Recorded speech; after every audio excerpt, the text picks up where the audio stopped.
what time it is. Y'all know what time it is. Ladies and gentlemen, welcome to an all new episode of On My Sports. It's your boy John J.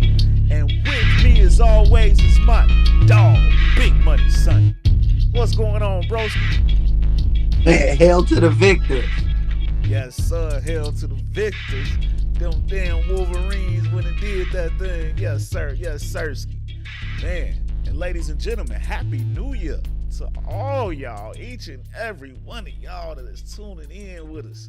Ladies and gentlemen, before I get into this thing, I wanna thank y'all. We hit the 60,000 view mark at the end of 2023. So, ladies and gentlemen, with y'all help, I'm hoping 2024 we definitely crossing that 100K barrier.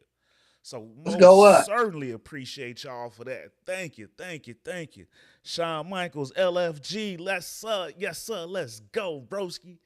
But hey, and ladies and gentlemen, if y'all been rocking with us, man, help us out, and drop a like, share, and subscribe to the most fire sports show in all the land on my sports, ladies and gentlemen.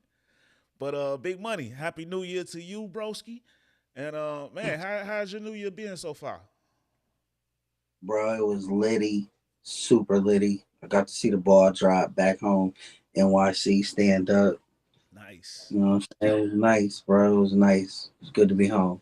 That's what's up. That's what's up. And man, for me, the best part about New Year's is every year is the bowl games, man. These playoff games. After a rough bowl week, and we're gonna get into that later. My thoughts on that. But we had an absolute smash of a playoff semifinals between the Michigan Wolverines and the Alabama Crimson Tide, and then on the other side we had the Washington Huskies take on the Texas Longhorns. But Big Money, let's go and kick it off with the squad that you wearing. Hail to the victors, go blue and all that. And Michigan Wolverines defeating the Alabama Crimson Tide, Nick Saban and them, and going to represent in the college football playoffs. What did you think about that performance, broski? Bro, it was not. It was awesome. That was a great game. Exactly why. You know what? They got that matchup right. I was happy Alabama was in there. I was happy for Michigan and Harbaugh. I was more happy that the Big Ten was able to show the SEC world. Paul Feinbaum and the whole crew was humble. You know what I'm saying? I was really happy for the Big Ten more than anything. And we got the matchup. We picked it right. You took Washington in the other game. I took Washington. We both took Michigan. This is what we want, bro. We couldn't ask for anything more. It's gonna be a shootout. I feel like Washington's gonna make it a shootout, and we're gonna get an even better game. Let's go! I can't wait. Yeah, I thought it was hilarious this morning when I was watching ESPN, and a lot of those guys just seemed so shocked. All of the Nick Saban and Alabama fanboys on the network, they Right. seemed like they ain't see it coming. Like they were just mad that they was wrong. And like you said, we both called this leading in. I thought for the majority of this season, and this is not a knock on the SEC as a whole because they are normally the dominant division. But I thought this season was a fall off for them. You know, most of they players honestly went to the NFL. I mean, hail to them for that feat. But they didn't. This wasn't a big year for the SEC in my opinion. I don't think Georgia was as good as everybody gave them credit for. I just didn't think that their road was as tough. I thought the Big Ten was tougher, and I thought the Pac-12 was tougher. And we're seeing that. But yeah, it's just the whole story of Jim Harbaugh throughout the year, almost about half the year in suspensions, and to overcome all of that. And I was just proud of those boys. Go blue. I was happy to see it. We were expecting it, and to be honest, if it wasn't for special teams, they pretty much dominated that game. Facts. Yeah. Um, It was against all odds, man. Yeah, they Harbaugh. He missed like 6 games due to suspension. It was crazy. Against all odds, though, they pulled it out. And they showed why they belonged in the whole thing, and I hope they can cap it off with a chip. That'd be epic. Yeah, that would be epic. But it was just it was a fun sight to see. The mud on Nick Saban's face afterwards. You could tell the boys didn't like each other, but they had to meet at the middle at the end of the game. But it was a great showing overall. I'm They glad. outcoached, man. I thought Harbaugh outcoached them legit. I was I agree. surprised, I think he did too. you know what I'm saying, the way the game started. Michigan was, you know what I'm saying, they was sacking them. They was pretty much dominating that first half, and then Saban adjusted, and it was different, and it seemed like they took control. And then it's like 3 minutes to go, and they're up. But then Michigan just hit them with something. It was crazy. I was like, "Ooh!" Yeah. Like he hit him with an okey doke, and I kept hearing throughout the game. I kept hearing the commentator, Kirk Herbstreit. He was like, "Yeah, they didn't adjust. Michigan just didn't adjust." And then that last drive, it was like they just sat on and watched them do something all game, and then they pulled it out. Fourth quarter, 4th down and 4 on their 30. That was so bold. I was like, "Ooh!" And they hit them with it, bro. And it was a big play. And they took the momentum, and then 3 more plays, they was right down there and they scored. I was like, damn. And then the overtime, it was the momentum, bro. Football, it's a game of momentum, bro. And I felt like the adjustment that Michigan made was, we don't have to adjust. We gotta quit shooting ourselves in the foot and then take advantage of what they doing. Like, it's like Harbaugh saw what they was doing and let them think like, "Oh, we got them and they ain't gonna adjust," and then bam, they hit them with it, bro. That knockout blow. And I was like, I've seen this before. This is what he used to do with my team. This is what he used to do on the 49ers, bro. It looked vanilla. It looked vanilla. It looked vanilla. Bam! That fourth quarter, you like, oh, and you're on the mat, bro. You can't get up. That's how he do you, bro. I was like, oh, he hit him with the okey doke. And I was worried because I thought Nick Saban was so savvy that he would see that coming, but he didn't. You know what I'm saying? And the play call that they called on that 4th and goal was trash. I was like, oh my gosh. Like, Yeah. get him on the run, get him on the run. And if it ain't there, let him try to create something. You know what I'm saying? Not right up the middle like that. That was whack, bro. I was like, Yeah. Everybody and their mama saw that one coming. I felt like they sold him. It was like Nick was just like, whatever. They called a timeout. They talked about it, and that's what you came up. That's what you called. Like, come on, man. Y'all couldn't.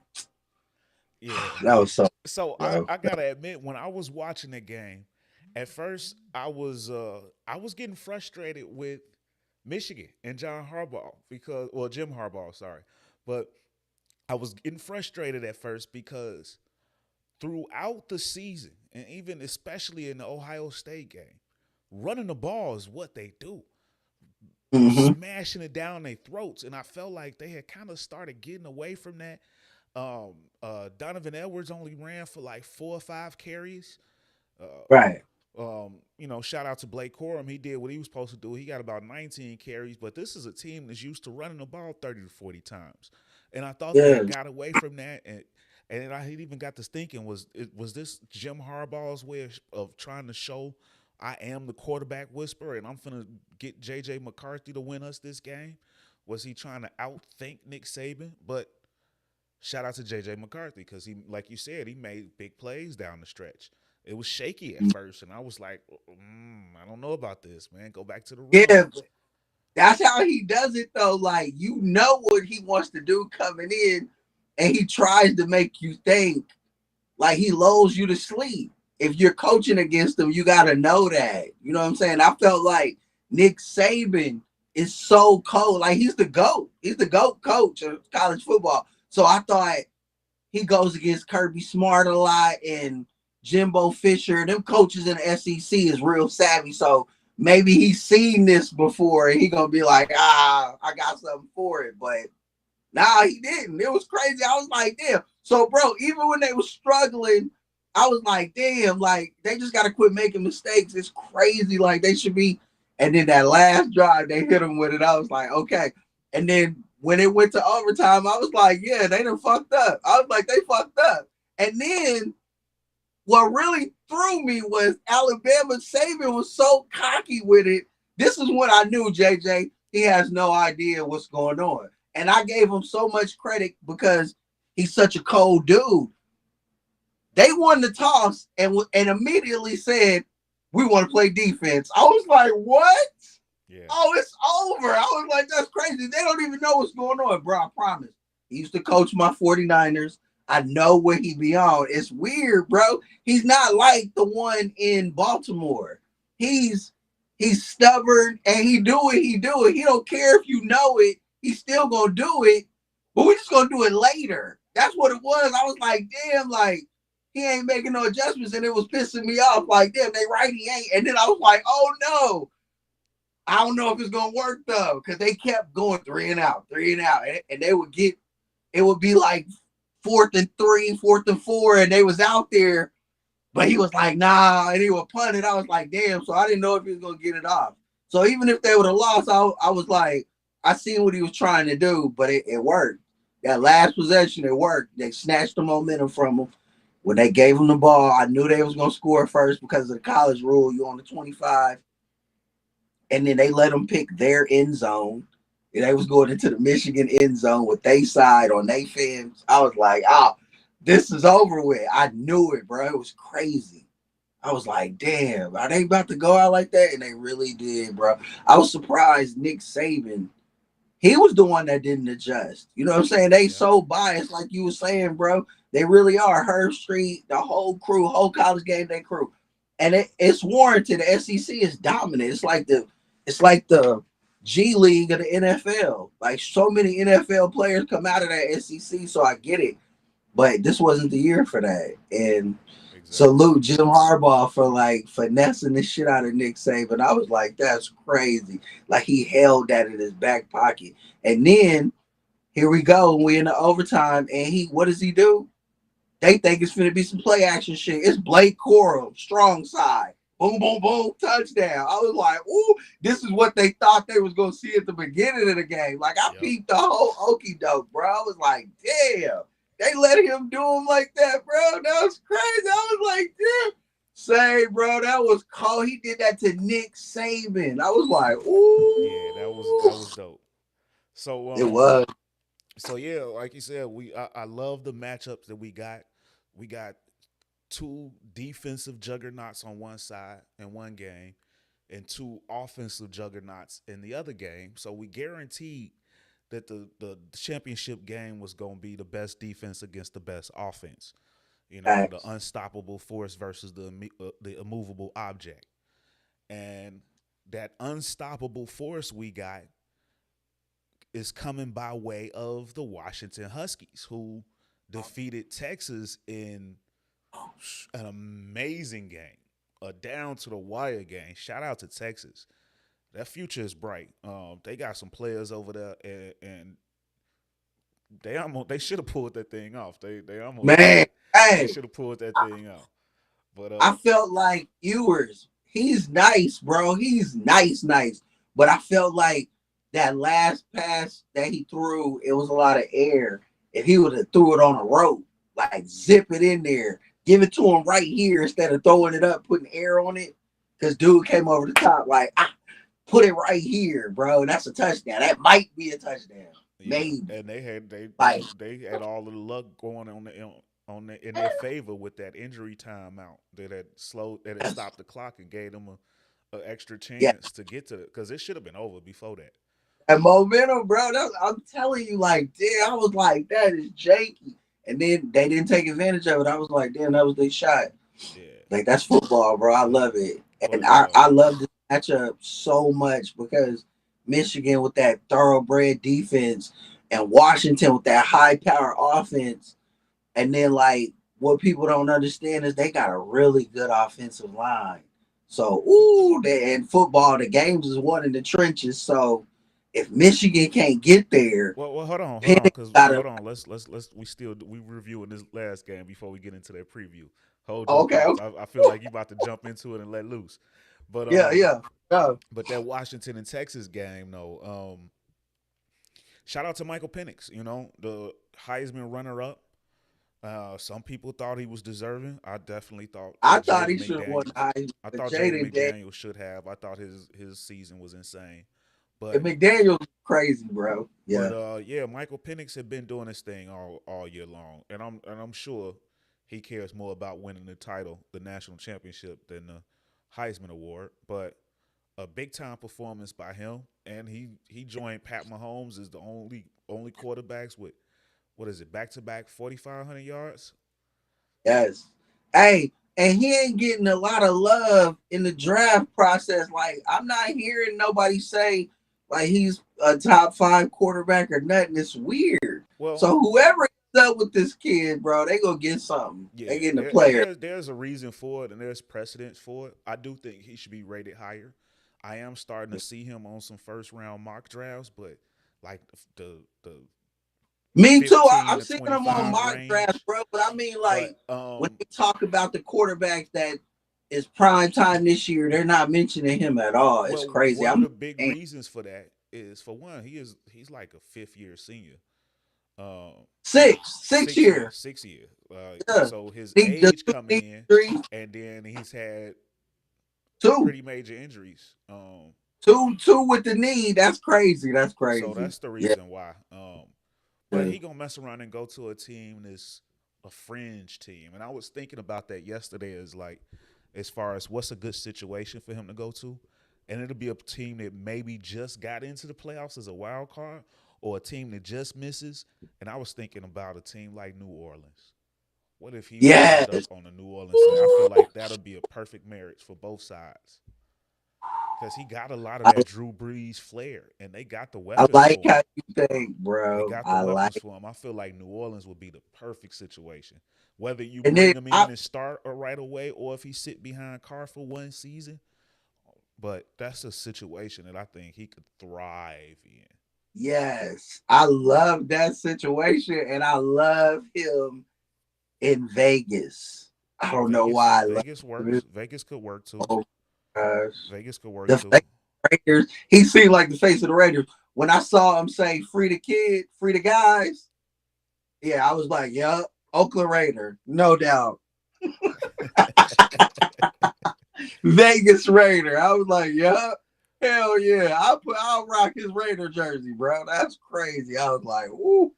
But yeah, Yeah, I was and just like, the performance, those receivers that they got, Polk and Adonzi, man, that's a problem for any defensive backfield, and they showed out. that other one, who's that other guy? The tall, light skinned 6'4" dude. Number 11.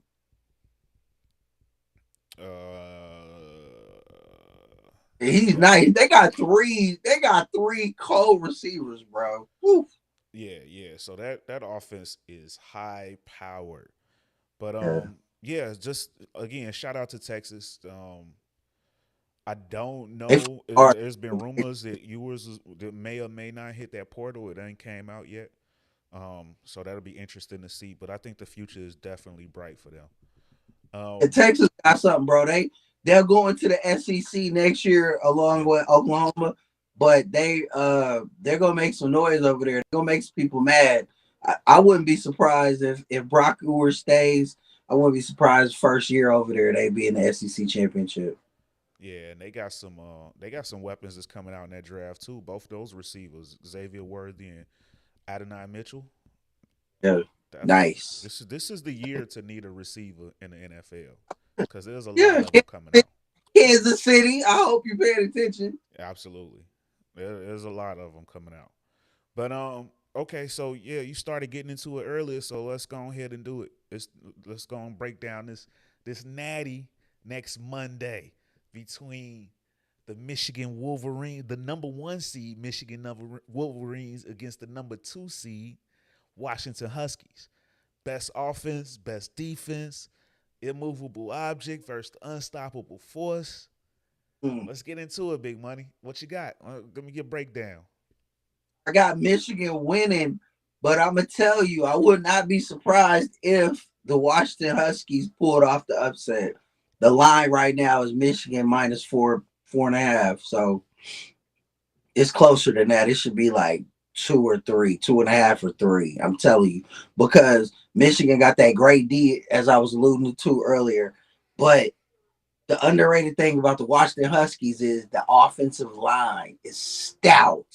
And if Michigan It's gonna can't be get hard to there get to and him. he Yeah. is allowed to stand back there, he will pick anybody apart. And that is going to be a problem. And I can't wait, bro. This is going to be awesome. They secondary is a little suspect, so Michigan can get theirs off too.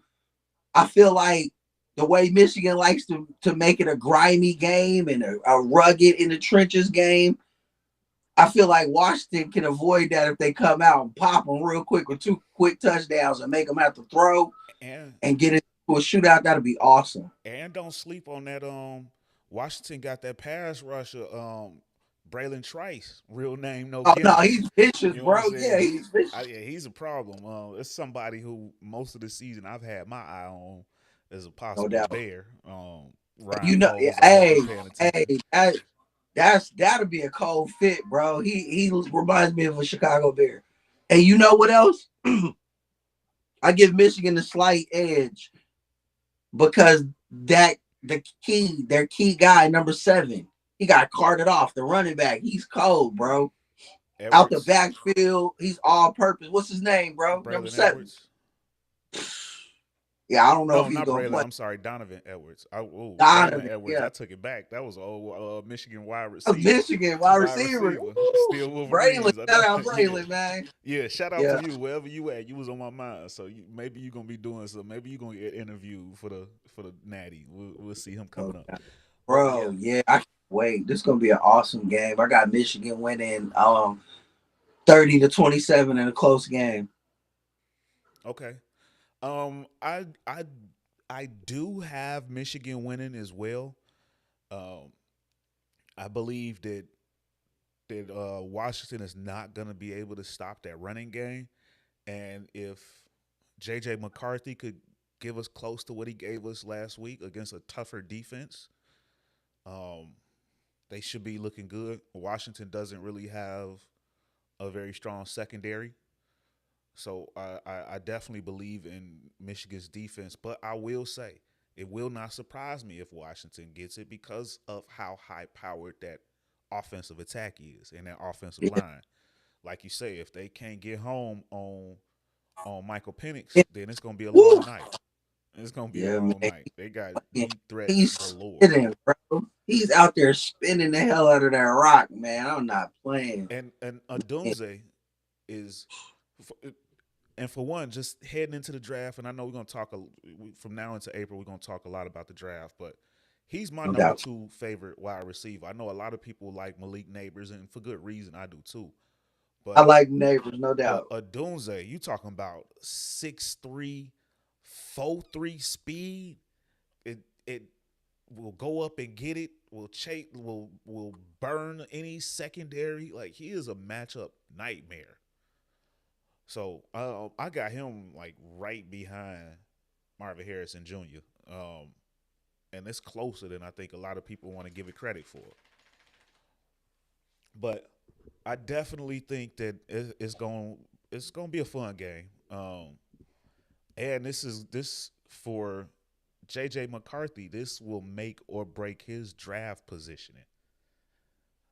And look like we lost big money. Big money, you there? Oh, we'll get him back. But I feel like this is a make or break game for JJ McCarthy. I feel like he needs to have a big game in order to move into the first round of the draft himself. So, ladies and gentlemen, if you watching along, I'll be curious to see your thoughts on it. Who y'all think gonna take this thing home, and how do you see him doing it? But man, this national championship is gonna be one for the ages, and I like the idea, even though I'm going for Michigan in this one. I love the idea of a Pac-12 team winning it all, in the year they're supposed to be wiped out. So I think that it will be fire. Big money, we got big money back. But I don't know if you heard that last part, big money. But I was saying, even though I'm riding with Michigan in this, I'm all for the storyline of a Pac-12 team winning the whole thing in the year that their conference is going bye-bye. I think storyline, that's pretty cool. That's a movie script. That's a Yeah, movie script, absolutely. no doubt. Yeah. So I mean, honestly, it's storylines either way. I mean, Jim Harbaugh wins, ticket written. Somebody is paying that man 150 M's easy. He can write his ticket Jay going into gonna pay Jim Harbaugh 150 mil. if he win this thing. Yeah, I could see it. The NFL? Gruden got 100. Right, I forgot Gruden about got that. 100. If this man comes in and wins a natty and walks out with a natty for the Michigan Wolverines, somebody that hadn't been there in what, like 30 years or something like that, some crazy number. Yeah, I absolutely see somebody giving that man 150. Mm.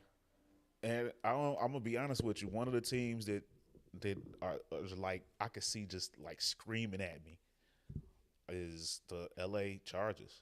I could see the L.A. Chargers doing that. You know, a fairly new stadium. They only been open for couple years. The big city bright lights of L.A. Gonna make a splash, and you put him there with Justin Herbert. Game time. Game over. Game time. So that's gonna be interesting. Speaking of Harbaugh, what do you see for him? What do you think is gonna happen after this game? You think he goes back to Michigan, or do you think every move that's been made is seeming like it's pushing him to the NFL? Yeah, because he's not answering any questions. He's dodging them like the bullets in the Matrix. So that tells me either way, win or lose, he's riding off. Like I feel like he's gonna win it. They're locked in, bro. The kids want to win it for him, and he'll see him at the next level. He's going to the NFL, bro. Chicago, maybe the Chargers. Who knows, bro? But I think he's going NFL. Yeah, Yeah. I can't.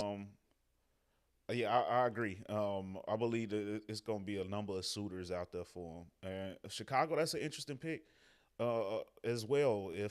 If they are to move on from Eberflus, and we're going to get into this conversation more a little bit down the line, but if they do get rid of a Matt Eberflus, absolutely, I believe they would be a front runner for him. But real quick, before we get off of the subject of college football, I want to talk about um, the post game interview with Kirby Smart, Georgia head coach, after they demolished Florida State. Because for the most part, I agreed with him. One thing that historically, every year since I was in high school, bowl week was the thing to look forward to the whole week.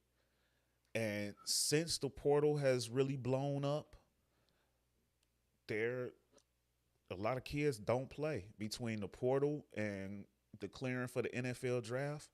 This had to have been one of the weakest bowl weeks I could remember. Um, like that Florida State team, almost nobody played in that game. It was ridiculous. It was only a handful of players that actually played. Shout out to Bo Nix. He played his game. Malik Neighbors played for a second just to get a record, and then he sat out and didn't go back in. Um, but do you think now? I know next season we're supposed to go to what, a 12-team playoffs. Do you think that will fix the issue, or is there something else that needs to be done to fix this? Nah, like the 12-team playoff won't even fix the issue. The issue is you need to pay these kids, bro. Like I'm not paying for free. I'm not playing for free during bowl week if I got a career on the next level. I'm sorry. I put what I put on tape for that year, and now it's time to go get paid. I gave you 2 years for free. I'm sorry. I'm want to go get paid. And then like I don't think I felt nobody really playing for I free felt Kirby nowadays with that Smart. NIL. I felt what he was saying. What'd you say? I said with that NIL money, not too many of them playing for free nowadays. Yeah, but it is though. It's a lot of kids still ain't getting money Yeah, up through the it's NIL. a nice amount of them, So but what I mean is like you gotta pay these kids. Like you making all this money, bro. Like you should be paying these kids. Like it's crazy. So I felt what Kirby what Kirby Smart was saying. Though I did.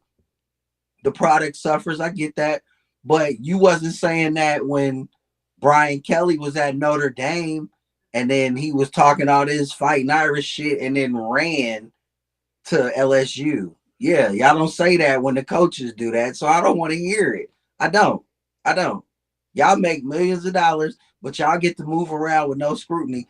So because Florida State and their players looked at it like, well, they fucked us out of the CFP, we sitting out. Hey, say it's the nature of the beast, bro. Shut the fuck up, play your game. You won.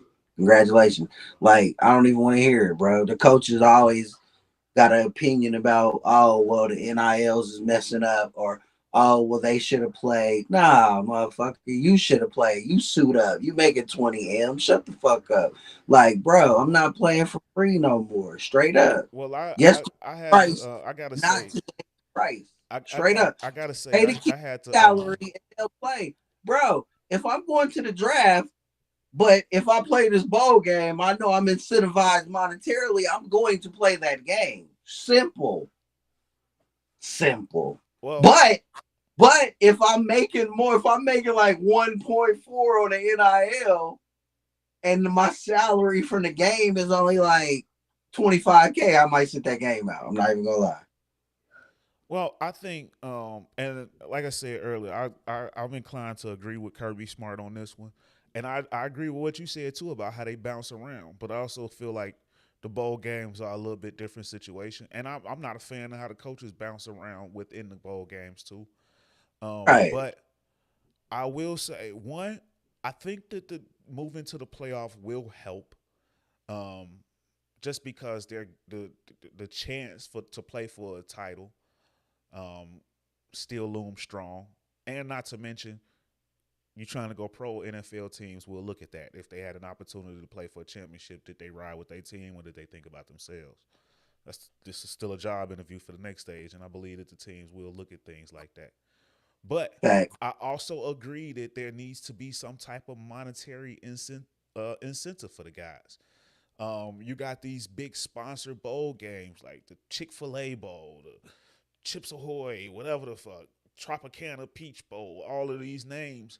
I feel like in that bowl game, that sponsorship money should get divvied out to the active players for that game. If you played in that game, you should get a piece of that sponsorship from that. That's all I'm saying. Like, yeah, if you don't want to pay them for the university, if the university doesn't want to pay them, the sponsor should make. You should make sure, as a university, the athletic director or whoever's in charge of that, they should make sure that you pay those kids, you compensate these kids for coming to play in this bowl. That's real, Yeah, and that's how you get out of paying them. But you make these sponsors pay them. These boosters. It used to be messed up if you took money from a booster. Not now. It's a new day. You know what I'm saying? Everybody's eating, bro. Like, why they can't eat? It's some kids. It's like how many kids is on them rosters? Like 80 something kids on them rosters, bro. And everybody's not going pro. Let them eat a little bit. You know what I'm saying? Let them live a little bit, man. Come on, man. Y'all yeah, greedy. I do agree Yeah, with that. I do agree like with I that don't for be sure. trying to hear nothing that these crooked ass folks be talking about, bro. With that slave mentality that college football got. They so stuck in their past, so stuck in their ways. Remind me of the Congress and Senate. Them old ass dudes on Capitol Hill just stuck in their ways. They think we still on the plantation. Like college football need to be more progressive. Shut the hell up, Kirby Smart. For real. If you don't like it, comment, bro. Comment. Yeah. I mean, yeah, because like I said, Nah, for I real, thought Kirby, I man. thought what I heard him. I Now I thought what he felt said him, was bro. But I was like, right and hell up, warranted. Kirby. I got to rock with him on this one. Not everything, um, Right. but on this one I got to rock because I'm a fan of the game and I've always looked forward to bowl week and it was absolutely Nah, I trash. feel, And bro. Me if too. the people stop watching, ain't nobody Yeah, getting no money. Shit was trash, bro. So it's got to I'm not be a happy medium somewhere in there. If we not watching, y'all ain't getting a damn thing. right. I felt like, I'm like one of them people that progresses and grows with the times, and like we're in a different time. So I understood it. I understood where Kirby was coming from, but I also understood why the kids would not play because, Yeah, like, you know, and I understand it absolutely. But that doesn't mean I have to like it because again, I'm still a fan of the game. I want to see the fans play. When they announced Georgia against Florida State, I was hyped to see that. And when yeah, I seen that nobody was playing, it was like I couldn't watch a yeah, second of it. right. The I same tuned with in Ohio too. Like, State. I hell, looked at it for a second. I was like, oh hell, no, I can't watch this. right. Hell yeah. That's So I fact. mean, it is what it is. They got to do something to get that right. I do believe the players need a piece of the pie, but whatever you got to do it.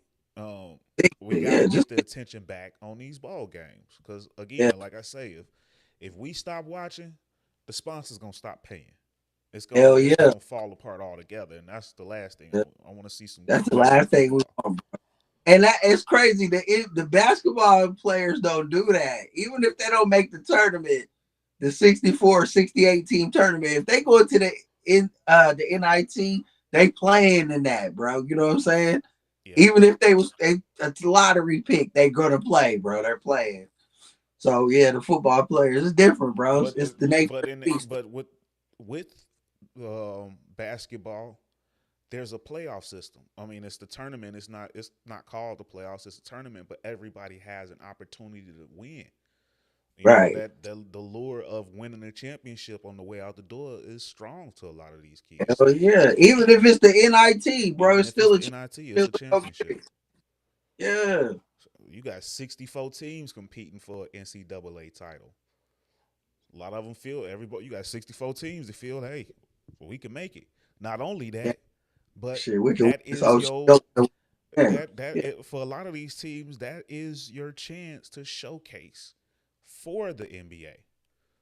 You know what I'm saying? To show what you can do on this competitive stage against other divisions and whatnot.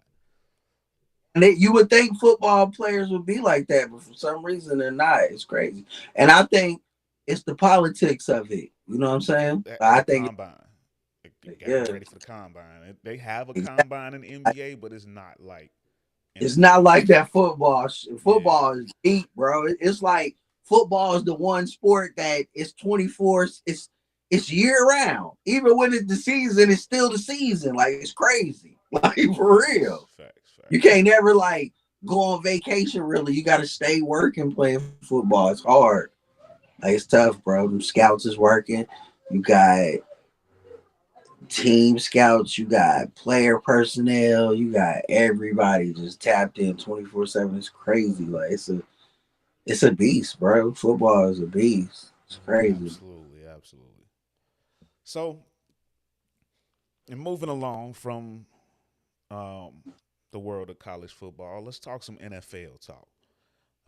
The season is coming to an end. We heading into our final week of the regular season, week 18, and Here.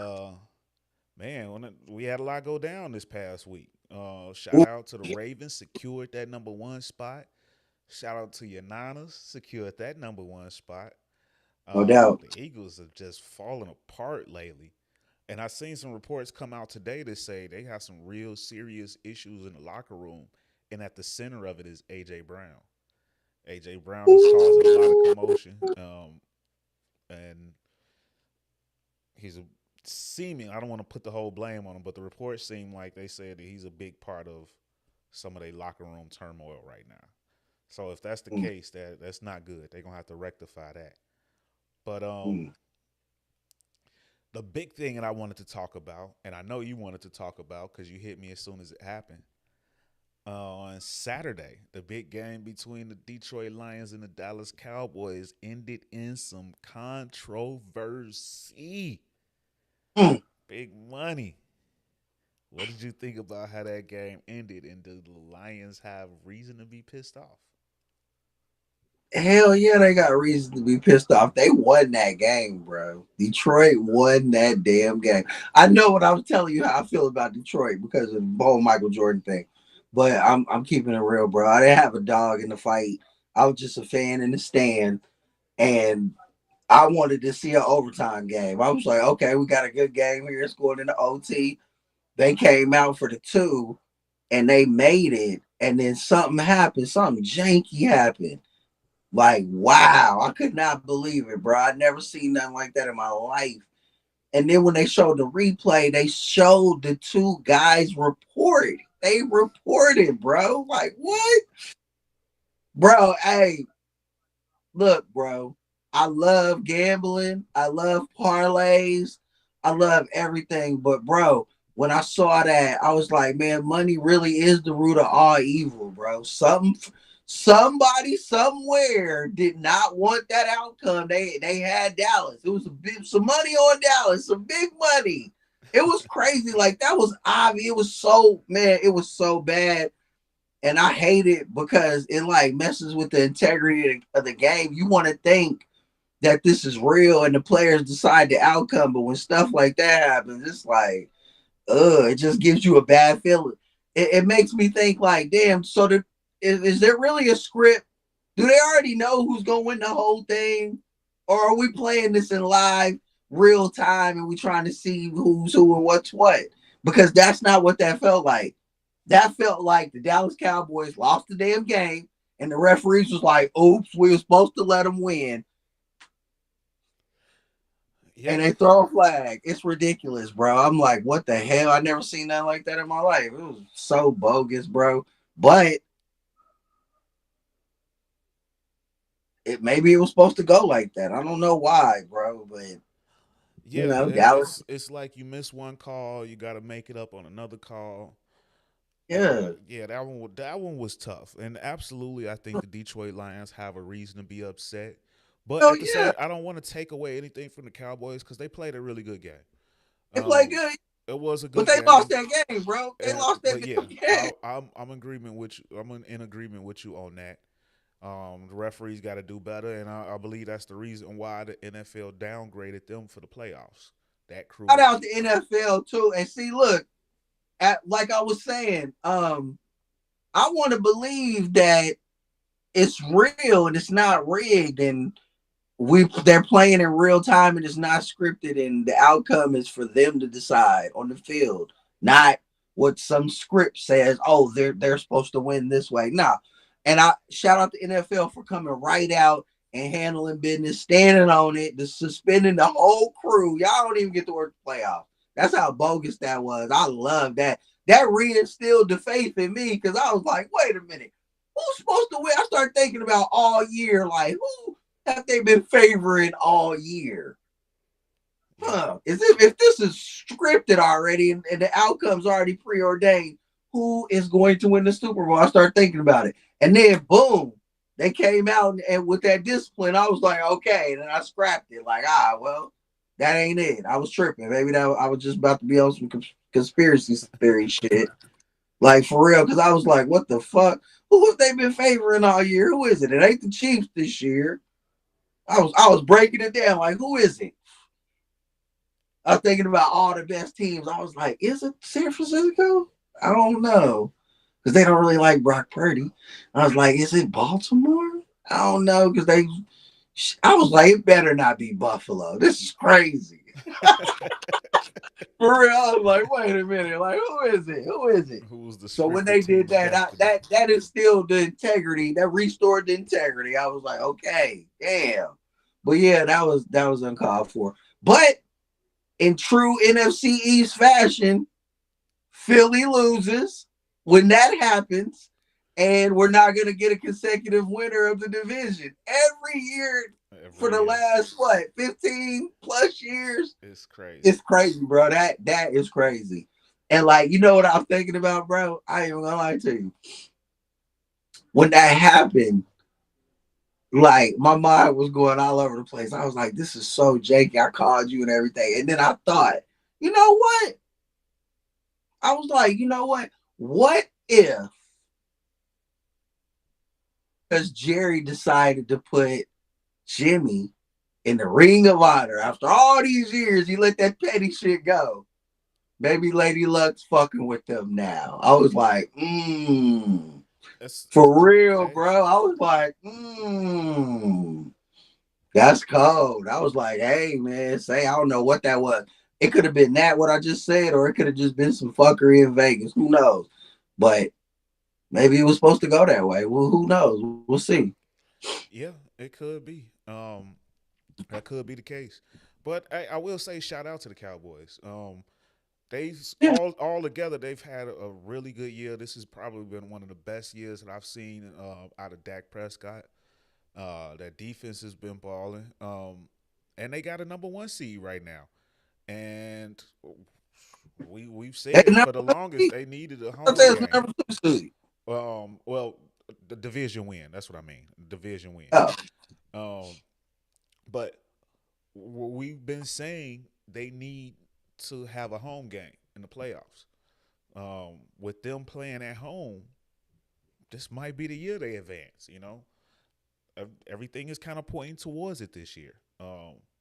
We still ironing out the final positions, but for the most part, it's set. Um, so they definitely in a good spot. We might finally actually get a chance to see them advance to another round. Now, there's still going to be a problem when they have to travel to San Francisco if they make it there. But hey, yeah. hey, shout That's out to why I them. They started. could they definitely going to host one game and they could potentially host two. So hey, that Cowboys got a shot at making it to the NFC conference finals. Just wait. Just wait. Hey, right now they the overall number two seed out east. Um, which is that's what Detroit has to be angry about because they still had number one in their grasp. They fucked Detroit on that, but shit. But yeah, you gotta all those teams gonna have to go into they gonna have to travel to Dallas. Um, and I like their chances on in them home games. So Especially if you got to play against the refs too. That's crazy. Like, yeah. For real. Hey, say, man, for real. Like, they different on that turf, bro. I got to give it to them. Like, when they play on real grass, that's when they struggle. But for some reason, on that Jerry World turf, they deadly, bro. So, yeah, it bodes well for them. I mean, they gonna either see that first round, either the Seahawks, the Packers, or the Saints, or slight chance the Vikings. No, no, probably not the Vikings. It's possible though.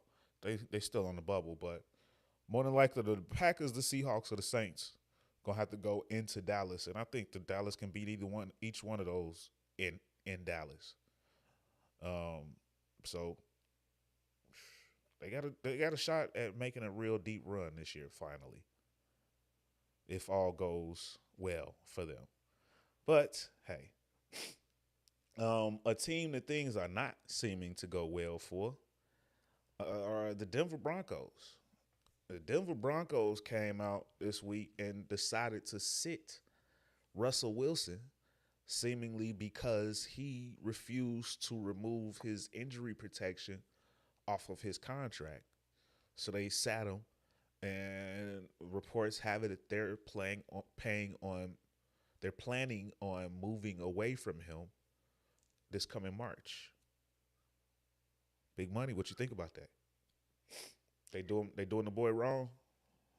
Yeah, they doing them dirty, but it's to be expected, man. It's the NFL. Um, it's the janky ass Denver Broncos. They janky as hell, bro. Like Sean Payton straight faced us in the post game conference and was like, "Nah, it's not about money. It's football reasons." And then every reporter from every angle of the country is reporting that the Bronco front office came to him, and that Russell Wilson confirmed it, co-signed it. So they came to him after the Chief game, a win, the fifth win in a row, and told him, "We're gonna sit you if you don't restructure your injury clause in your contract." That is so bogus, bro. That is Did you see the man. It's Players so Association already sent them a letter saying that They violated the CBA. Now I don't know what the penalty for Like, that is bro, going to be, they but violated the CBA. They violated the CBA. They violated Russell Wilson. They violated Sierra without even touching her. They for real, bro. They alienated the franchise, bro. You know how hard it's gonna be to get free agents to come there. Like that's crazy, yeah, bro. Y'all in like fact it's like that was going to be the next thing I was going to bring up.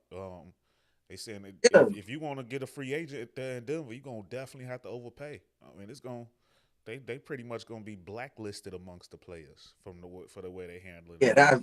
That looks bad, and that's where I was going with it, bro. Like, who in free agency is even gonna want to come play there? That is crazy. Like, wow, you gave that man 250 M's, and you know you was bogus, and now you trying to backtrack like that. That's bad business, bro. Like, Yeah, that's horrible. Like, horrible. I'm not even a fan of Russell Wilson. You know how I feel about him, bro. He's a Seahawk.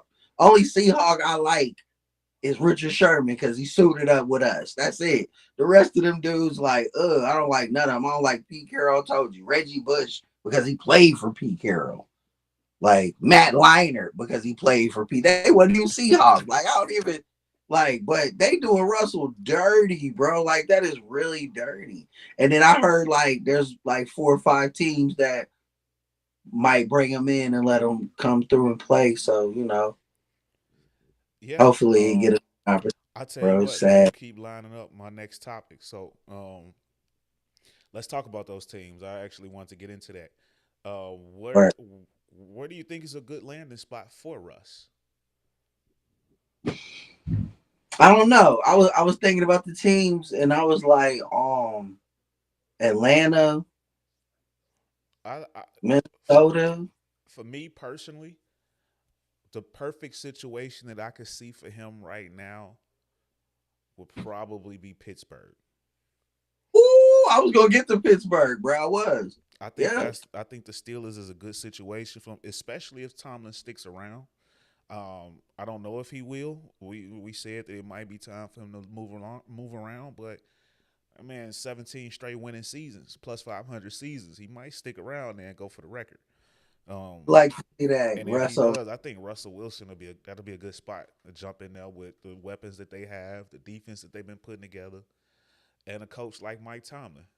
Um, I think Give that's it a to you, bro. perfect That's situation. fire. Yeah, that's fire, bro. That's the best one. That's the best one, bro. I had one more, but nah, that's perfect, bro. What Yeah. was your other one? What was yours? Minnesota. Okay, I like that.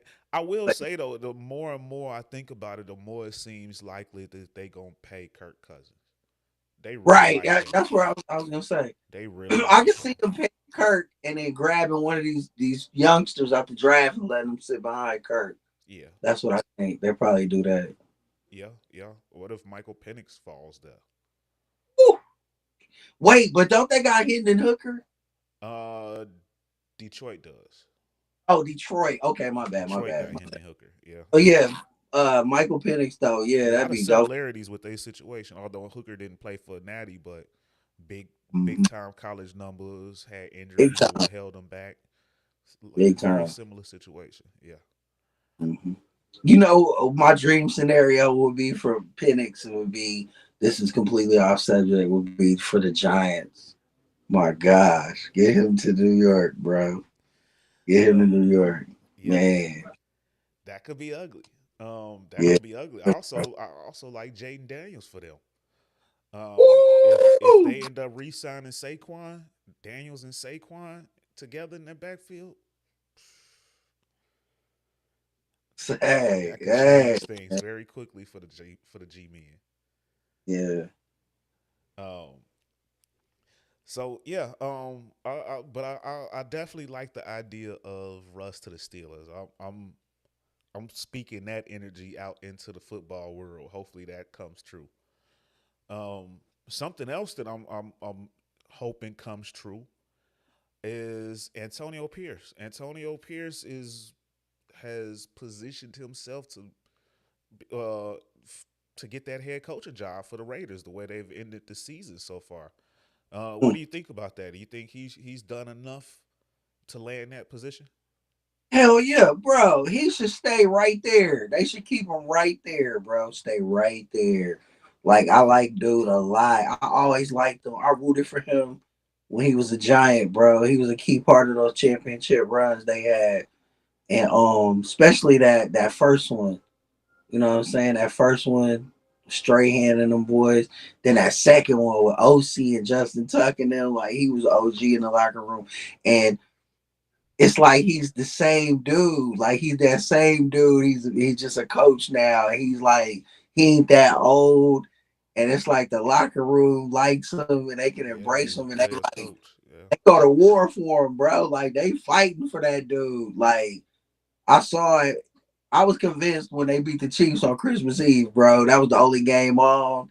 I was really tuned in. I was flipping back and forth to the the NBA, and I was disappointed in the Chiefs, but I was impressed with him and his coaching style and how he was empowering the players and what he was getting out of them. Yeah, he's a coach, bro. If they don't keep him somewhere he's gonna pick him up, bro. So shout out to Antonio Pierce. I think like what he's doing, what they did, the Las Vegas Raider organization, what they did, firing McDaniels and letting him step in there like that, like what it did for black coaching. You know what I'm saying? Like it put a spotlight on them. Like, nah, these dudes can coach. You know what I'm saying? It ain't always got to be the white homie of the ownership son that works in the film room that has a great offensive mind. No, it could be us too. And I feel like even if he don't get that job, like he'll get a look somewhere, a serious look, not just a Rooney Rule look. Like I felt like that's what he did. Like he kicked the door open a little bit, bro. So shout to him. That's real shit. Yeah, Hell yeah. I gotta agree with you. I think he deserves that position. The Yeah. players have it's been proven. You see how much they've benefited from that new voice in the room. Um, and yeah, the energy is way different. And like you say, he's a young guy that is not too far from removed from doing it himself, and they all know that. And I feel like they look up to him. He almost kind of got that Mike Tomlin effect on them boys to me. Right. Bro, And it's something about California people. It's something about native California people, LA people to be exact. Because he's from Compton. That's LA. Shout out Compton. You know what I'm saying? Shout out the whole LA. But it's something about them people when they throw on that Raider gear. It's some NWA-ish that comes out. I love it, bro. I yeah, love it. and Like for real, bro. in addition to that, they're still paying McDaniel and Gruden. Um, so I don't foresee them making another big time splash. You don't really probably gotta Sometimes the pay him best that move much. is the simplest move. And Right. You exactly, you don't even don't have gotta to pay pay him that. him that much. He's not a big Yeah, name in the coaching world, so you can probably get right. him for a very reasonable deal. I don't want to say cheap, but you can get him And you for a giving him his reasonable shot, deal. he'll take a hometown discount. He'll take the discount. You giving him his first full time head coaching job, and who knows how long that probably would have took, bro, for him to even get there. Who even knew that he had ambitions to be that? So Yeah, you can get this one for low. So let's just ride it out. This ain't and I like like to the just see Jeff more brothers hit in the head coaching world. right. And this to me is like it's not like the Colts last year with Jeff Saturday hired him fresh off of ESPN and it brought him in there. He was just a placeholder. This feels different. Antonio Pierce situation feels different. Like Well, they he was really giving him already a on the shot to take team as a coordinator, so you know right. It seems he like didn't come from the they was cameras. like probably interim.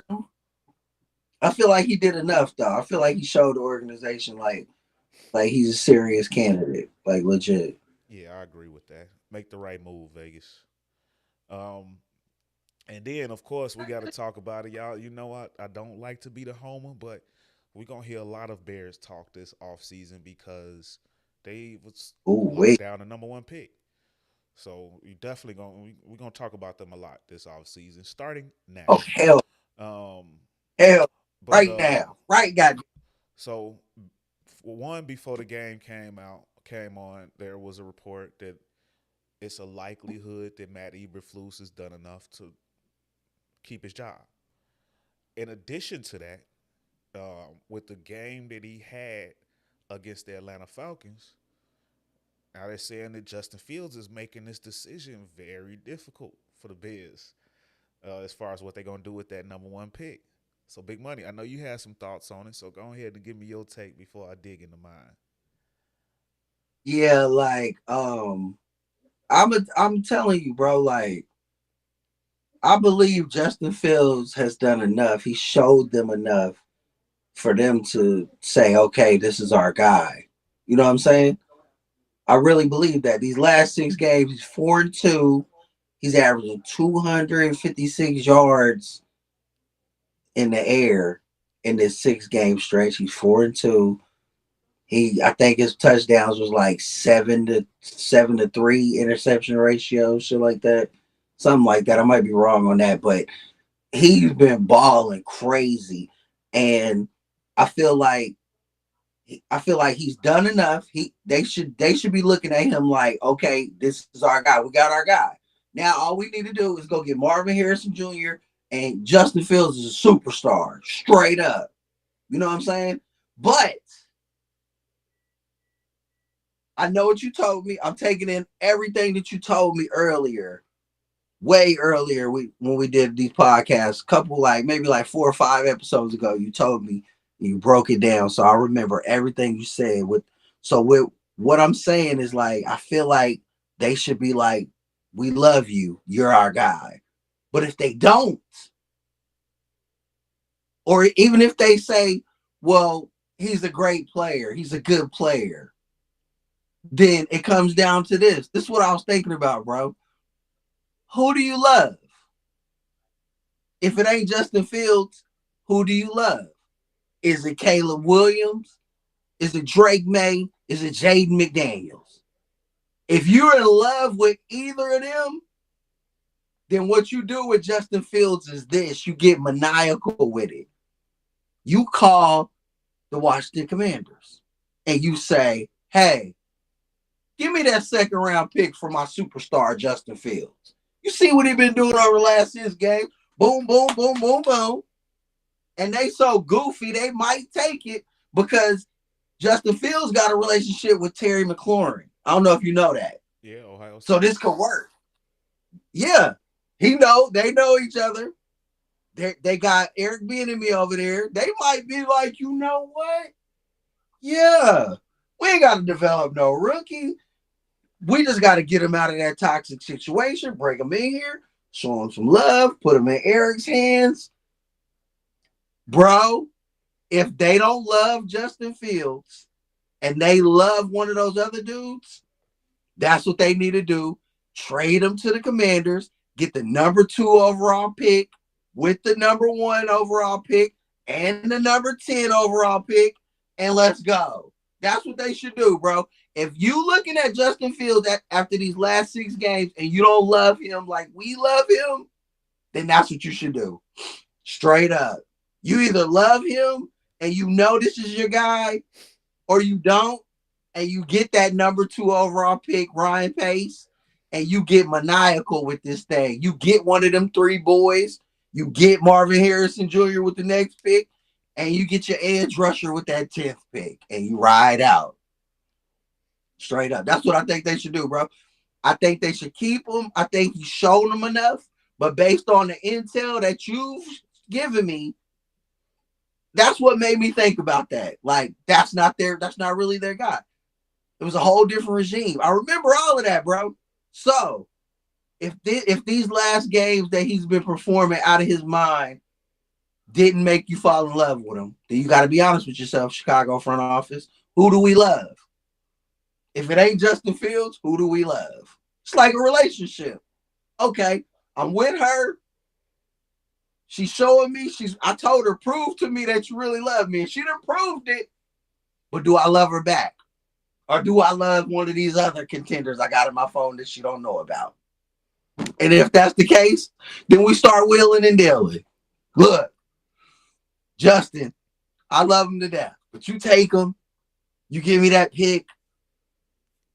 And bro, they could get wicked. Bro, could you imagine if they had the number 1, the number 2, and the 10? Like, see, it's a win-win. If you say he's my guy, then number one, you take the receiver and you got his receiver. Boom. You know what I'm saying? But if he's not your guy, you send him to the Commanders. You take their pick. And you take your quarterback number one, and then you still take Marvin Harrison Jr. at number two.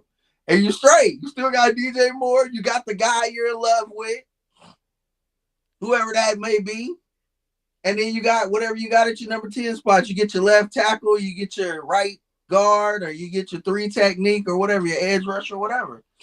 Like it could be, it's crazy. Like the Chicago Bears are in the type of situation that if you don't got a team like my team, 49ers, compete for championships, if you got a team that's like right there, but you know what I'm saying, a couple moves from being like right there, this is where you want to be. Like Chicago is in a prime situation. Like it's not a lose, it's a win-win either way. At first I was like, if they get rid of Justin, that'll be stupid as hell. And it will be, but it's not stupid if you're in love with Caleb Williams.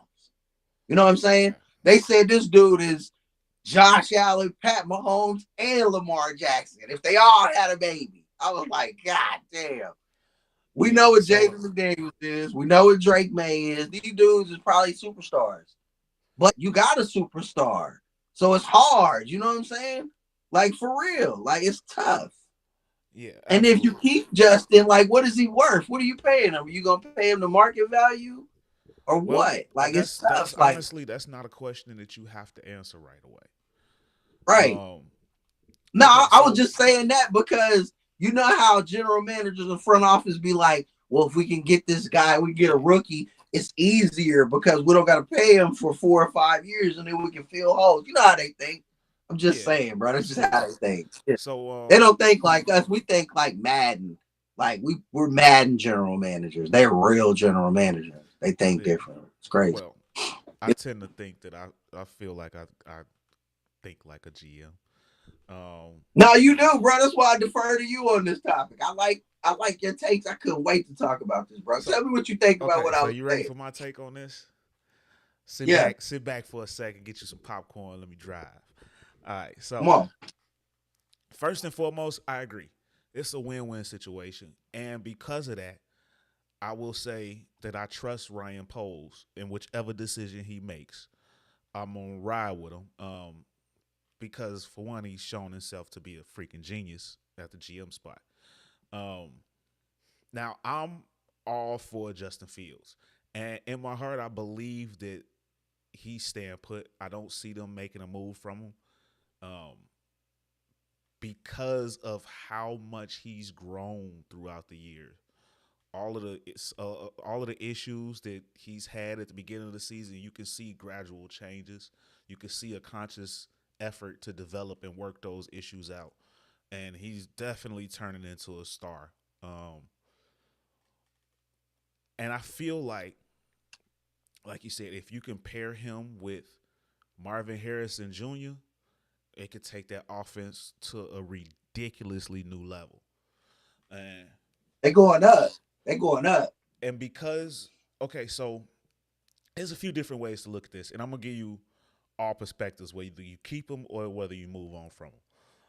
So if you are in love, it's Ryan Pace, if you are in love with Caleb Williams, and again, I like Justin more. I feel like some of the same knocks that you have on Justin are the same issues that you have with Caleb Williams right now. So, in my opinion, it's not worth the trouble to start over and go through that learning curve all over again, where you got somebody that's ready to get over the hump. Plus, you didn't give him anything. The new guy gonna come in with everything, and it's gonna be skewed, and everybody gonna be like, "See, I told you," but Justin didn't have none of that stuff. But so if you're Ryan Pace and you are in love with Caleb Williams, let's paint this scenario. If that's the guy you want, then if you can get at least a second round pick for Fields, all right, I can see that happening. Or if somebody is thirsty enough to give up a first round pick, you might have to go ahead and do it. I get that. And you'll have you still got the 10th pick. You could get a Malik Neighbors or a Rome Odunzi and still have a nice receiving pair with him and DJ Moore, and now an additional second round pick from having traded Fields, where you can still get your edge rusher, and you still have probably one of the top teams in terms of free agency dollars. So even if you bring in a rookie quarterback, you're still putting a lot of shit around them to where it could be successful. But on the flip side of that, if you keep Justin Fields, even if you are wondering how you're going to pay him or whether or not he's worth paying, you don't have to worry about that right now because you can just pick up his option, 5th-year option, and let it play out. Or you can do something like what Green Bay did with Jordan Love, kind of extend it, give him a little incentive based on that. Um, but if you hold on to him, and in my opinion, that the right move would be to hold on to him because the value in the number one pick is astronomical this year. Somebody is gonna give up a freaking mint, and guess what? You as the Bears, you're gonna be right back in this situation again next year. So you can mess around and draft a Marvin Harrison Jr. and then be in position next year where if you still question Justin Fields, now you in line for Quinn Ewers or Shadur Sanders. Or You know what I'm saying? Can you imagine Shadur coming into a Marvin Harrison or DJ Moore if it doesn't work out for Fields? So you don't have to necessarily make the move on paying him just yet. You can still wait another year on that. But mm, the amount of capital that you can get in a trade to me is just too much to pass up. And I preferably would try to go no lower than top 3 in that trade just so I could get Marvin Harrison Jr. I feel mm, like the scenario that you laid out with Washington, I feel like Washington would have all of the motivation to try to move up to that number one spot to make the splash to get Caleb. New ownership, they want to make a big splash, and Caleb is from the DMV area, I believe. So that's hometown for the kid. I feel like Washington would be probably the place that he would want to be, and he would be able to go into there with weapons. And if Eric Bieniemy is there, why not give him the guy that they compare to Pat Mahomes and see what he can do? You know, um, so I feel like that's a big one. Shawn Michaels say, "Big money, ooh wee." The Bears need to hire you for a consultation. what? but but yeah, I feel like if you trade that pick now and build out all of the weapons, I feel like Justin can go far. And if he doesn't, Me you're too, bro. still Me in a too. situation to bring in another big time player, and he'll still be surrounded by a boatload of weapons. You can essentially Mm, have 2 firsts next year, and you still got Carolina's second round pick in 2025. You keep adding on to that, and you can have this team set for a very very long time if you move on from that pick. You mess around and get damn. 3 first round picks from somebody possibly. That's just how much people like the idea of Caleb Williams. When you throw that generational name out, people get stupid. Just Yeah, like just they like going last crazy. year Like, with Carolina, they look gave at us a mint for everybody. that Look at pick. everybody under the Bears is quarterback thirsty, bro. They'll give up. They'll sell their soul right now for that dude. That's crazy. Yeah, yeah. The New Yeah, England. they could get maniacal with it. The Bears can go stupid with this. They could be set. They can set the franchise up for the next 10 years off of this draft alone. It's crazy, Absolutely. So, like I said, you man. don't necessarily have to make a financial decision on Fields just yet. You can still continue to build this thing out around him and be right back in the same situation next year. Even if you don't have the first overall pick, you'll have multiple first picks, multiple second round picks where you'll have enough ammunition to move up and get somebody if you're not satisfied with Justin next year. So Mm. the sky's the limit. I feel like these are all win-win situations. So that's why I say I'm a ride with Poles. I'm trusting Ryan Poles and his decision in this one. Now, one thing I would like to see change, and I don't know if they're gonna do it because they ended the year so well. I would still like to see a change at offensive coordinator. Yo, oh, for I sure. still want to Yeah. see that move. What's his name, bro? He's so trash. Luke Getzey. I'm Etsy, man. understanding of Eberflus. Whether you want to keep him, whether you move on from him, I'm fine either way. I think played, he's coached good enough. Not perfect, but good enough down the stretch. And if they end the season at 8-9, a year after 3-14, and to me, it's hard to justify moving on.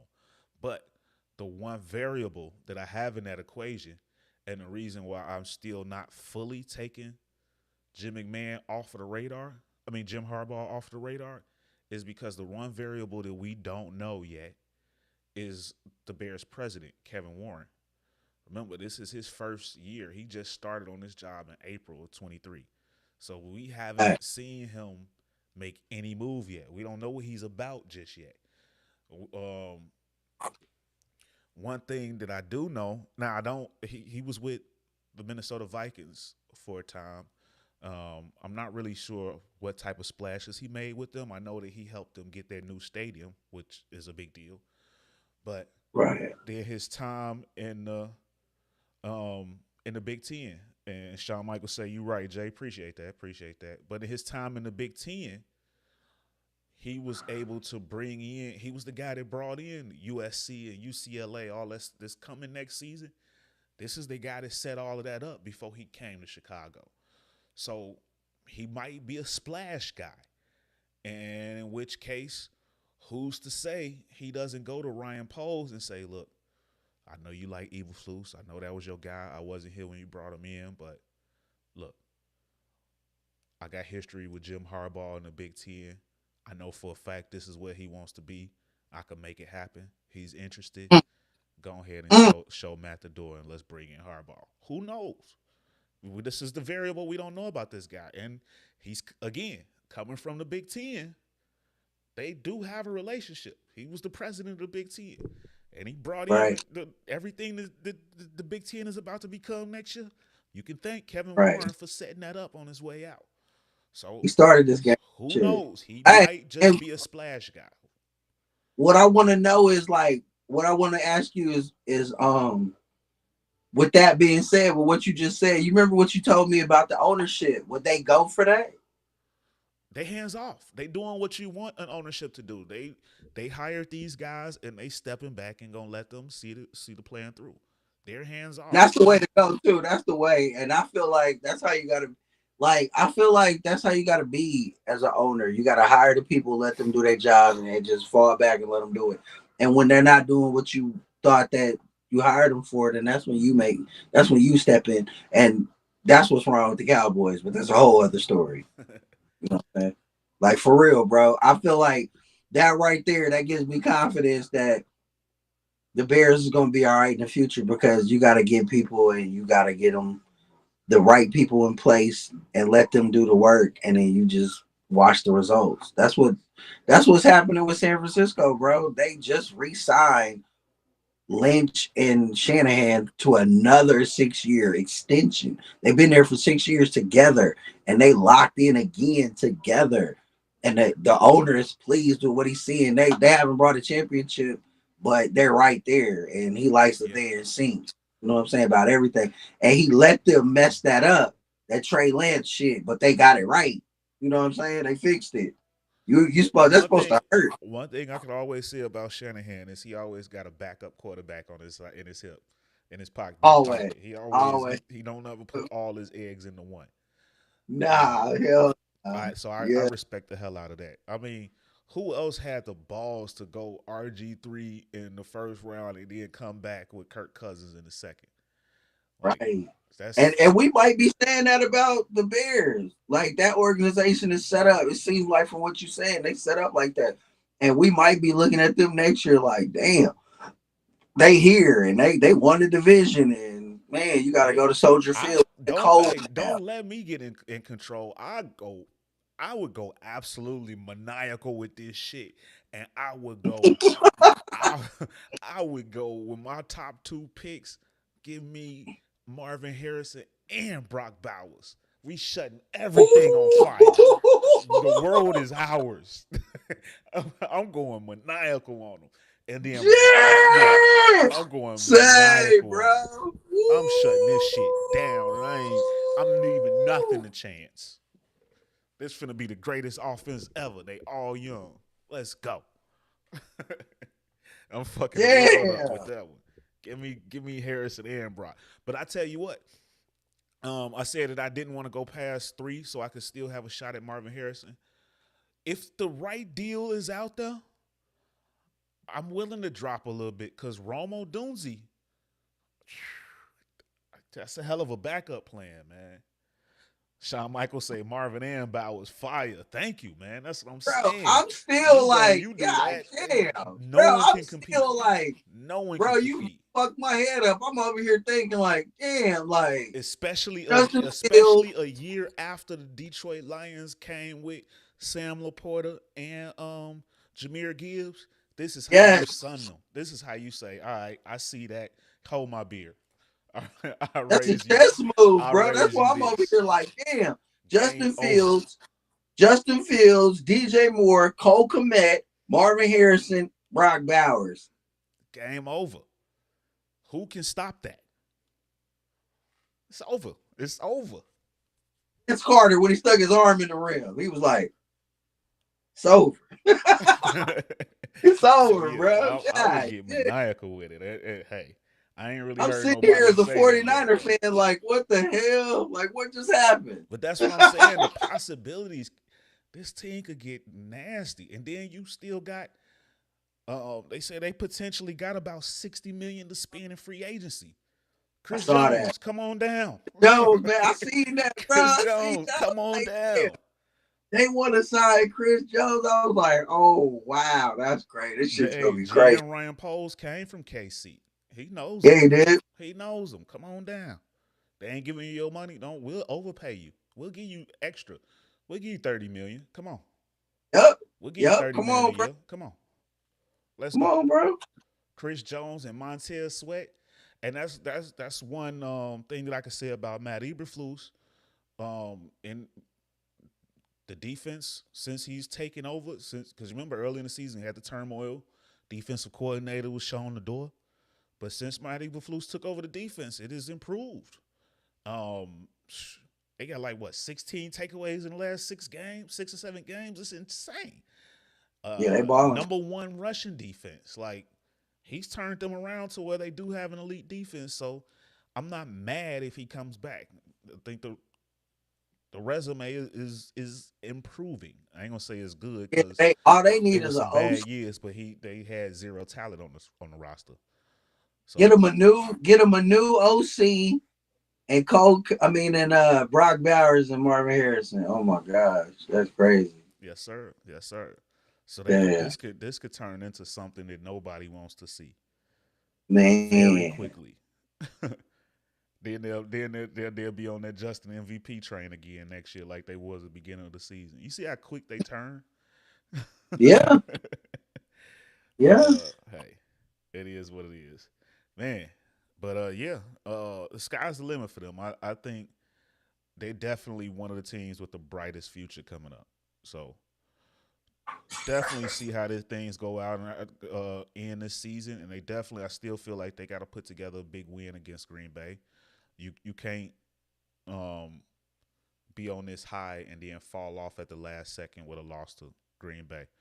Um, or even if you lose, it's got to at least be competitive, and Justin got to look good doing it. No doubt. I definitely think they need to have a win. That will go a long way in solidifying whether or not Eberflus sticks around. Shawn Yeah, Michaels say the Bears, man. Yes, sir, the Bears, the man. Bears. Shout out all the female Bears fans, man, at the wing nut, man. Yes, sir, man. They make that happen. We might have to go back and make some more trips over Yeah, there. we bro, you know we gotta show up. We gotta show up for real. But real quick before we leave the topic of the NFL, what did you see the Panthers owner David Tepper after the game throw a drink at a fan?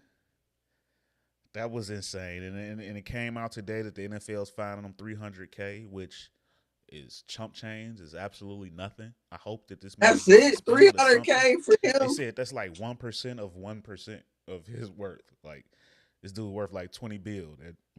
That 300K is like he probably gambled that away that night, like doubled that. But that was to me. I feel like they should have gave him a bigger fine and used that money to try to settle with whoever he threw the drink at to hope that they don't sue, because that's an easy lawsuit to me. Yeah, bro, like I felt like they should have suspended his ass. Don't even show up to the last game, man. That was like school on Sunday, no class. My I hope that's God. still on the table, but so far I've only seen 300K was the fine. Yeah, he lucky he didn't get beat up. Like as many people we be seeing fighting at the stadium, he lucky Yeah, somebody didn't he jump caught up the right one. and beat Hope his yeah, ass up. and that's Like for Jacksonville. real. They kill out there. Yeah, that's Like Duval, bro. You know where they you at. That's what I was for real. thinking. Like, bro, They you ain't know where playing you them at. games. They That's kill. Duval, bro. So Duval. yeah, you lucky you ain't find Shout out Alabama. They would Duval. have ran up in there real quick. But yeah, I Yes, feel like sir. there's gonna be a lawsuit coming. The whole world saw it. That's easy money. Easy money. So I mean, hey, and the crazy thing is like this dude is responsible for this shit. Like you could be as mad as you want to, but you brought in Frank Wright right after he got cut by one of the worst teams in the league. You traded away your number one pick for Bryce Young when the man you hired wanted C.J. Stroud, and you could have drafted Justin Fields a couple years prior. Y'all went Right. Carter instead, Trey Ashley and DJ Moore. and you the one that gave up DJ Moore and a future first round pick. So I mean, And Chris. and Christian McCaffrey in the same year. So you, who the hell you mad at? You can't be mad at nobody but yourself. You fumbled this shit. So to Yeah, me, like this he's seems like just an overgrown rich ass baby that's having a temper tantrum because he fucked everything up. right. So somebody else that, although people like Bryce Young, that's a team that might have to overpay too, just because of dealing with that owner. They Nah, might have to that's real. overpay for free agents. Who wants to go Yeah, there man. in a situation like that where the owner is the talk of the town? Yeah, You're and I supposed to heard be unheard of. Cam. I seen Killer Cam. Shout out Cam Newton. He was talking about the owner, how he went to him. I know you probably saw it. Cam was saying like how he tried to, recruit people to come there because he loved Carolina. He want to be involved. Dude, like gave him the cold shoulder. I was like, damn. So like, yeah, this owner ain't about shit, bro. For real. Facts, facts. And then real quick, I saw this was interesting. An article had mentioned that the Travis Kelsey Pfizer deal. It's reported that he's making $20 million from Pfizer for those vaccine commercials, versus he only getting 14 million on the field for the Chiefs. And it got me to Right. thinking: Is this did you think the Chiefs might have helped set that deal up in order to help compensate, help bring that difference of what he was making to keep him happy and keep him there? No doubt. Sure as fuck do. And I'm sure that they went to Pat and was like, get him in a couple State Farm commercials, which he did. Like, yeah, like it's crazy, bro. Like that endorsement money is insane. Yeah, I believe it 100%, bro. Yeah, That's why he's because so he damn every happy on them commercials, boy. That yeah cheese still every yeah. year he's restructuring. He's restructured his deal the last 3 years. Him and Pat Mahomes. It's crazy. So shit. Yeah, I think that's a huge part of it. Like for real. Yeah, I think it's totally within the team power. I might not be able to give you this on the field legally, but I can help you out this way to help placate some of that money difference. So if so, I think that's pretty dope too, though, by the Chiefs. Way to keep your guy happy, if that is the case. Oh, yo. And then real quick, I know we've been doing for the most part for the second half of the season, we've been doing our top 5 MVP rankings, but me and Big Money talked about it, and I think it's needless to say there's no need to do the top 5. We believe that this thing is locked up, and this is Lamar's award, man. Lamar Jackson MVP. What you think about that, Big Money? Yeah, it should be unanimous. Like I told you offline. Yeah, he went out. The last 2 weeks he stole the show. I had Brock or CMC winning it. He went to San Fran, put on a show, double back, dropped 5 touchdowns on Miami, put up 56 points. That man is the MVP, bro. Yeah, yeah. We had said that the only way that we said that if he laid an egg against Miami, that was the only way that he could lose it, and he did the exact opposite. He probably had his best game of the season against Miami. So, you in the year strong like that, and they win like 6 straight games or something like that. But you end the year with Yeah. wins against San Francisco and Miami back to back in dominant fashion. Yeah, get that man the award. And all the white naysayers that saying he ain't quarterbacky enough. We see you. We see you, motherfuckers. We see y'all. And Lamar gives me hope for Justin Fields because Me this is too. some of the same stuff they said about Lamar early on in his career that he couldn't throw the ball and all that. So his success Which is gives me hope. crazy, bro. Which is crazy that they be saying that. It makes me sick to my stomach when they say Justin Fields is not a throwing quarterback. All he did at Ohio State was throw. He threw better than Trevor Lawrence. You're great, Trevor Lawrence. He outplayed him, bro. We Yeah, watched it. Remember, I made it told to you a I was like, natty. this is who we need. Made it to a natty. Man, yeah, come on, bro. Like, I don't like the disrespect when it comes to Justin Fields. It pisses me off, bro. Yeah, it Because was I know great. what it really is. It was great, and I can only imagine how it felt for him to see that game at Soldier Field and the whole crowd in Chicago was chanting, "We want Fields, we want Fields," like that had to been a great feeling for him to just to see that even though the media keep talking shit, the city got his back. So yeah, Word. shout out to Shawn Michaels Yeah, say Action Jackson. yeah, and he reminded me of like Justin Fields. I was happy when I saw that, bro. I was happy for the city. I was happy for him because he seemed like he grew up in Garfield Park or something. He looked like one of them niggas. It felt like it, Madison yeah. Ave. It felt like it, Yeah, I was like, yeah, he seemed like one of them West Side dudes that I know. You know what I'm saying? He a little too clean cut for the South Side. yeah. Yeah. Seemed like a West Side. So real quick, last thing before we get on up out of here tonight, man. In the world of the NBA, a big trade went down this past week, man. So we definitely got to talk about it. So the New York Knicks traded away R.J. Barrett and Emmanuel Quickly to the Toronto Raptors for OG Anunoby.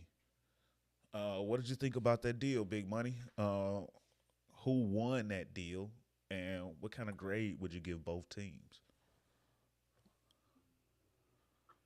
Um, I don't, I don't know.